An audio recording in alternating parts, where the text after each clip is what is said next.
Estamos tendo um dia difícil com a Mari, doente, manhosa, grudenta, mas conseguimos fazer ela dormir para poder vir gravar esse vídeo de litos. Então vamos rapidamente, sem muitas enrolações, para conseguir liberar esse vídeo para vocês.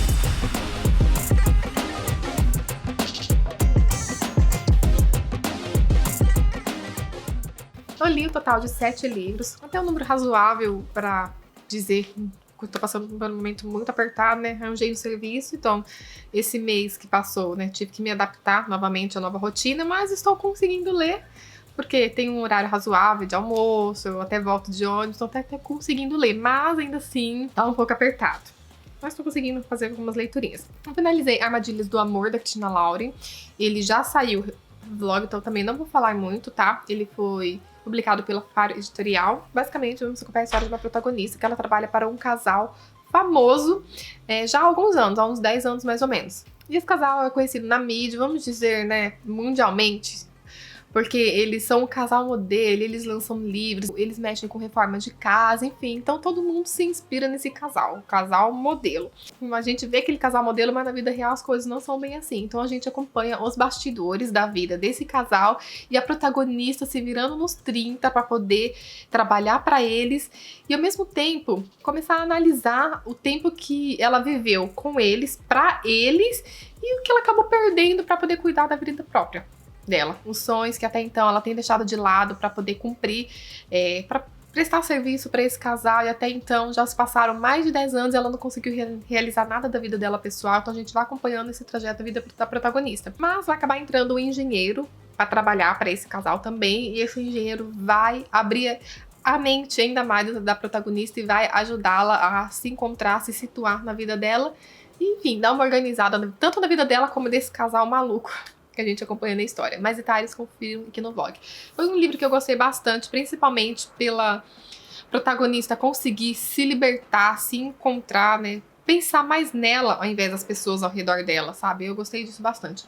Confiro mais detalhes no vlog. Também já tem vlog, mas eu vou falar um pouquinho dele, que é O Labirinto do Amor, da Bruna Castro. É o terceiro livro que eu li da autora. Se trata de um livro nacional LGBT. Vamos acompanhar a história de dois rapazes que eles estão viajando num cruzeiro. Eles acabam se conhecendo, porém, eles são muito diferentes entre si. O Jimmy acabou de sair de um relacionamento, então ele está totalmente decepcionado, não somente pelo relacionamento, mas pelo trauma de vida que ele tem carregado até então. Ele tem perdido pessoas muito importantes na vida dele, então ele está totalmente machucado, tanto, né, pessoas que ele tem se relacionado amorosamente, como familiares, amigos próximos, então ele se sente muito sozinho e traumatizado por ter perdido pessoas importantes. O Junkie Cook, ele é um rapaz misterioso no início, mas à medida que a gente vai lendo, a gente começa a entender o que está acontecendo com ele, o que o acomete. Então, cada um dos dois protagonistas tem o seu pesar, tem a sua cruz, vamos dizer assim, sabe?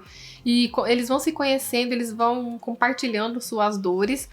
E o final desse livro, gente, eu tenho tanta vontade de conversar com vocês, porque é tão diferente de muito que eu já li, que eu não esperava esse plot que explica por que Labirinto do Amor. É incrível, eu só digo pra vocês, leiam e se impressionem assim como eu impressionei. Mais detalhes também vejam no vlog. Eu reli com o Edu o 5º livro do Harry Potter, que é A Ordem da Fênix. A gente leu em 2 meses, eu li um pouquinho mais de 2 meses, né?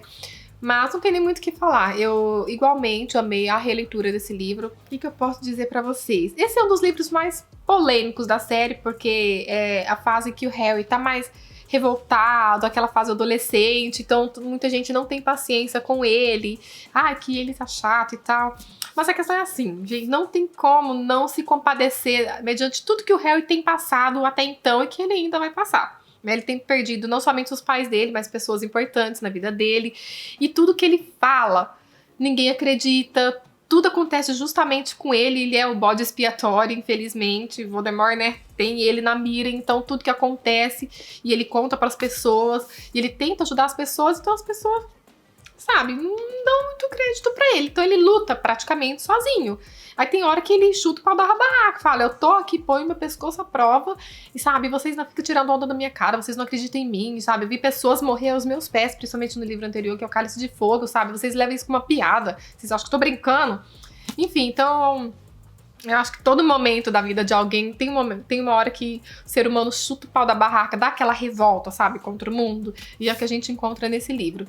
Enfim, não tem nem muito o que falar, né? Harry Potter já é muito conhecido, batido, vamos usar essa palavra.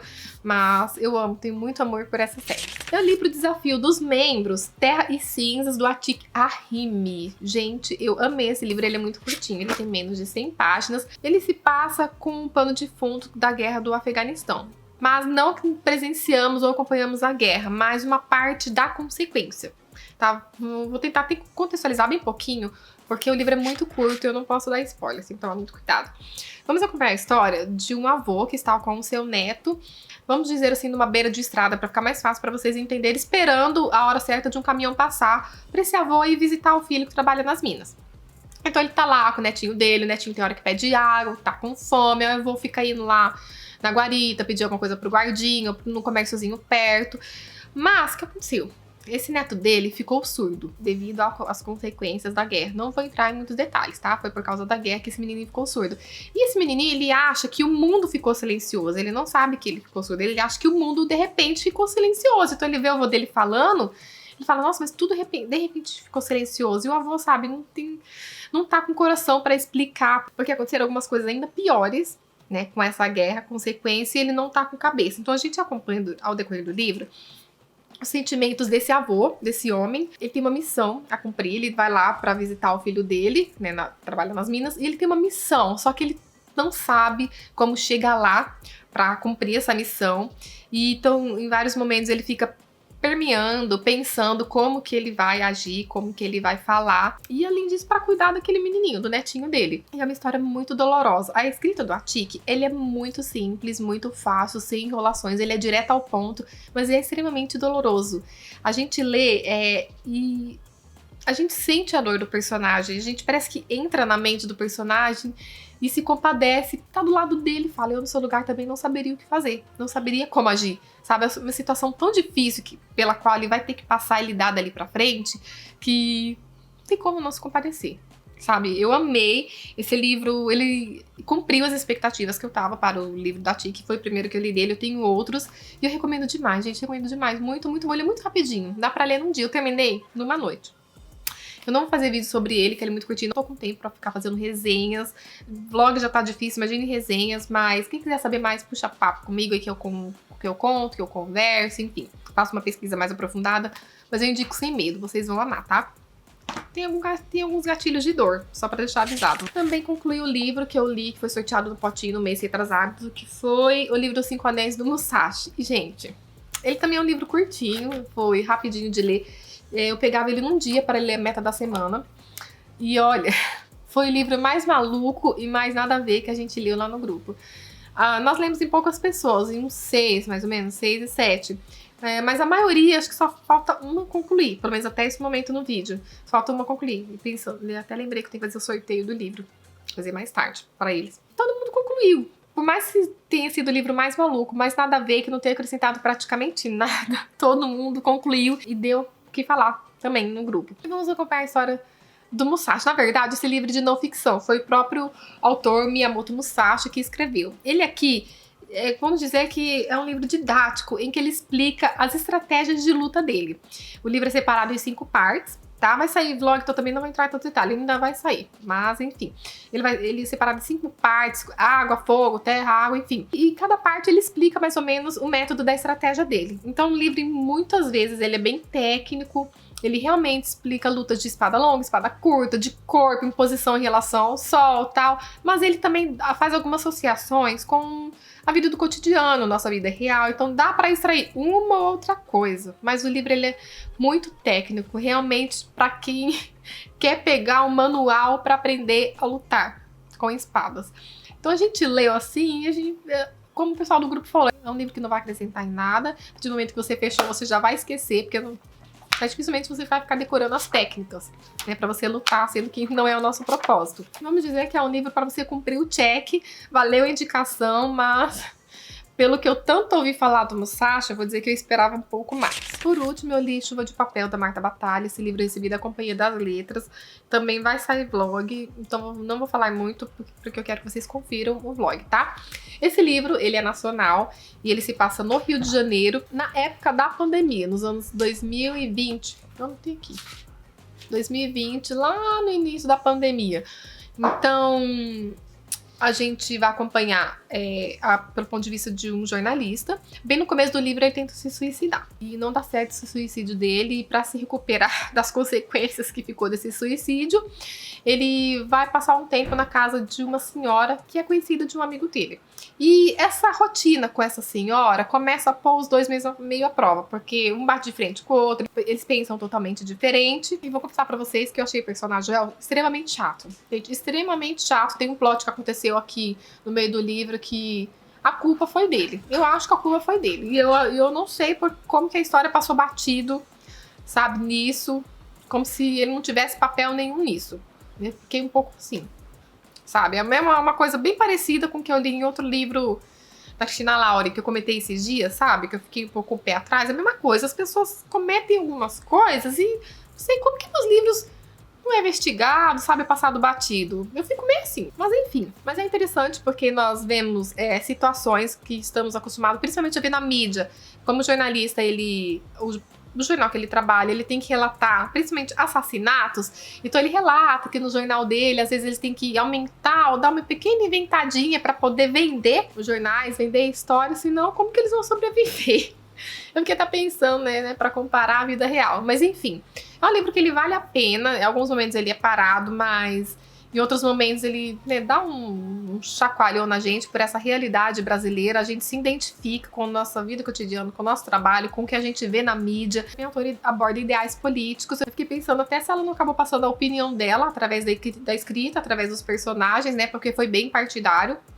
Enfim, mas fica a indicação pra vocês. Se vocês quiserem saber um pouco mais, aguardo que em breve sairá o vlog, tá? Pra finalizar, o Miquel tá indo lá dormir. Enfim, só porque eu ia pedir pra ele sortear pra mim o livro. Sorteio, não dormiu ainda. Finalizei o livro do Clube do Crime, que foi Os Segredos que Guardamos, da Lara Prescott. Ele é um livro que entrava no gênero mais de ficção, né? Ficção histórica. Assim, ele começou muito bem. Pra mim, eu estava até gostando. Mas até um terço, mais ou menos, do livro, ele estava seguindo um caminho. Depois que o rumo da protagonista mudou, pra mim, o livro foi só ladeira abaixo. Eu não vou gravar vlog sobre ele. Ele é um livro que me decepcionou um pouco. Ele começou muito bem, porque a protagonista se apaixona por um autor, que é o Boria. E ele que é o futuro autor de Doutor Zhivago, o famoso Doutor Zhivago, que é onde todo o núcleo do livro, todo o núcleo da história, né? E a protagonista, ela acaba indo presa por causa dele. Toda a vida dela gira em torno desse homem, praticamente. Tudo que acontece, tudo que ela se ferra na vida é por causa dele. Em vários momentos da história a gente vê a protagonista se perder, não só por causa dele, mas na vida, né? Ela é jogada de um lado, jogada pro outro. Ela acaba tendo que trabalhar como datilógrafa, como espiã também, e tem toda a problemática da publicação do livro do Doutor Zhivago, porque o Boria, né, vamos dizer, o homem que ela se relaciona, ele tá... Eu fiquei até muito curiosa pra ler esse livro, porque esse livro fala que ele é contra a Rússia na época, né, na época de Stalin, quando estava tendo toda aquela guerra. Então ele é um livro muito perigoso e não poderia ser publicado, e mesmo assim eles movem mundos para poder ser publicado. Então eu fiquei muito curiosa para ler. E essa história, né, pelo que eu vi aqui, né, na orelha, essa história foi baseada no Doutor Zhivago. Até no final do livro tem essa comparação da história de amor da protagonista com Boria com os personagens principais de Doutor Zhivago, sabe? Futuramente eu gostaria de ler esse livro para matar a curiosidade, fazer uma associação com Os Segredos que Guardamos. Mas, assim, eu fui desgostando da protagonista ao longo da história, da construção dela, do rumo que a história tava levando, sabe? Começou a ficar muito bagunçada, muito, sabe, sem pé nem cabeça. Enfim, parece que a protagonista começou a ser jogada na história. Aí, no final, começou a ganhar um pouco mais de estrutura, mas aí o livro acaba. Enfim, eu dei só 3, no máximo 3,5, porque realmente foi bem decepcionante. E foram esses 7 livros que eu li. Com a ajuda de Deus, porque esse mês foi bem difícil. Mas vamos ao sorteio, que eu acho que é o que vocês esperam. Mês de agosto, vamos ler O Inocente, do Harlan Coben. Eu acho que quem quiser ler ele como a gente, é suspense. Vou deixar o link aqui pra vocês entrarem no grupo. E agora, se o Miquel quiser vir sortear... Por que você não apareceu no vídeo desse mês? Porque eu tava dormindo. Acordei agora. Sempre. O mês inteiro. Vai. Só de raiva, vou sortear um livro bem. Ah, por favor, um livro bom, porque os últimos livros assim. Esse livro é bem livro antigo. bom, gente. Bem antigo. Ele pegou lá do fundo. Indiquem mais livros aqui pra me adicionar, tá? Quem indicou foi a Andressa Rodrigues. Andressa? Nossa, faz tempo que ela não aparece aqui no canal, hein? Deixa eu ver se consigo ler. Não consigo não. Você já viu? Não. Não, eu vi? Não consigo não ler ao contrário. Olha, olhar os livros do campo. Você Sabe tem? quem que é? Não. Eu li ele. Eu acho que eu li metade dele na época de escola. Capaz de eu relembrar quando... É um autor que você gosta muito. É isso? E como você sabia? Eu já ouvi falar. Ah, então você sabia, então. Olhar os livros do campo não, do Érico dúvida. Veríssimo. Hã? Eu tava na dúvida, sério. Érico Veríssimo é bom. Fiquei animada pra ler. Então vamos ler ele em setembro. Quem quiser ler Olhares dos Livros do Campo com a gente, entre aqui no grupo. Compre pelo link do canal, que eu vou deixar o link aqui do livro pra vocês comprar. Não precisa ser especificamente essa edição. Pode ser a edição que vocês quiserem, tá? Aguardo vocês pra ler comigo esse livro. Quero saber o que vocês leram neste mês de junho que passou, que foi um mês extremamente longo. Gente, achei que não ia acabar. Por mais que tenha sido o mês do meu aniversário, achei que não ia acabar. Enfim, muitas coisas aconteceram. E também vou deixar minhas redes sociais pra vocês me seguirem por lá, pra gente conversar, pra gente se conhecer, enfim. E eu aguardo vocês pra conversar aqui embaixo. Até o próximo vídeo.